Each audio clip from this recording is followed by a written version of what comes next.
Good morning, good afternoon, good evening, depending on where you're watching from. Our topic is kitchen utensils.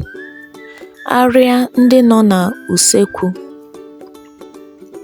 We'll look at some of the kitchen utensils we have and what the Igbos call them, and we will use them to make sentences.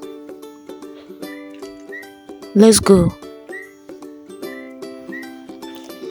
Fork, ngaji eze. Remember to buy fork for Ngozi. Cheta ịzụtara Ngozi ngaji eze. Spoon, ngaji. Bring spoon for me.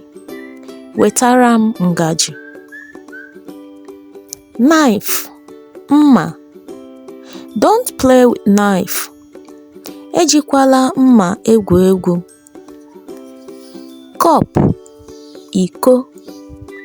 Give me one more cup of water. Nyekwa m otu iko mmiri ọzọ. Plate, efere. Chimamanda, go and wash the plate. Chimamanda, gaa saa efere. Table, okpokoro. Keep the food on the table. Debe nri n'okpokoro. Pot, ite. Who took meat from the pot? Onye were anụ n'ite? Bottle, karama. Give me a bottle of Coke. Nye m otu karama Coke maọbụ nye m otu karama ọtọ bịrịbịrị. Alright, let's go through it again.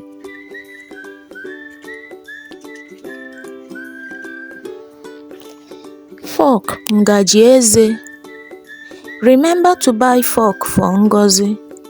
Cheta ịzụtara Ngozi ngaji eze. Spoon, ngaji. Bring spoon for me. Wetara m ngaji. Knife, mma. Don't play with knife. Ejikwala mma egwu egwu. Cup, iko. Give me one more cup of water. Nye m otu iko mmiri ọzọ.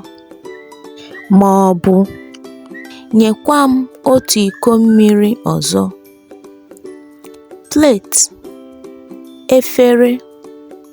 Chimamanda, go and wash the plate.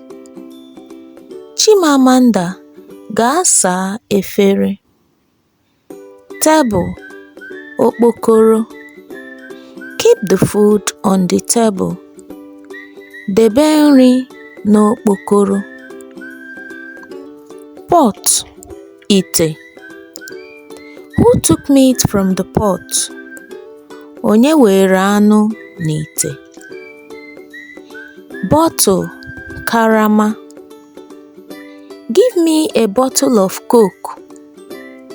Nye m otu karama Coke maọbụ nye m otu karama ọtọ bịrịbịrị.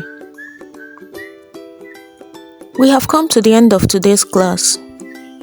Follow me on Instagram, subscribe to my YouTube channel, and click on the notification bell to know when a new video is posted. Make sure you always practice. I will see you in our next class. God bless you. Ọ bụ nwanne unu ibe ya Okwuchi. Ka emesịa.